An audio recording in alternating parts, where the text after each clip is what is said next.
हो कह कैसे भुला दी ई त मुमकिन न बा।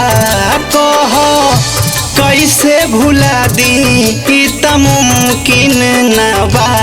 तुहार याद न सतावे हो तुहार याद न सतावे ऐसन कौनो दिन बा। तुहार याद न सतावे ऐसन कौनो दिन बा।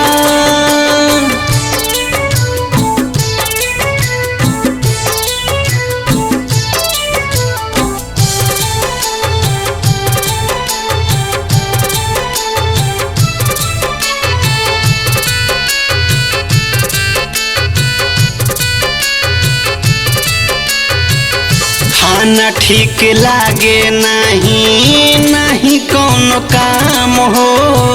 नेहिया लगावाला के मिलल अंजाम हो। खाना ठीक लागे नहीं कौनो काम हो। नेहिया लगावाला के मिलल अंजाम हो। अब तो अखियों में रह गइल नींदो न बा। अब तो अखियों में रह गइल नींदो न बा। तुहार याद न सतावे हो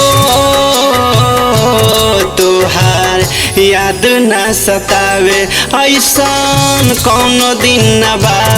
तुहार याद न सतावे ऐसन कौनो दिन न बा।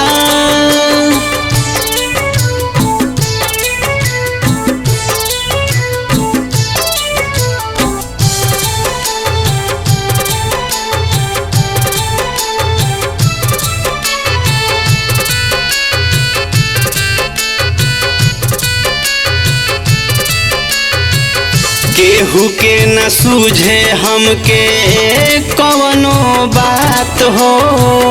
मन कर रही हरदम तहरे ही साथ हो। केहू के न सूझे हमके कवनो बात हो।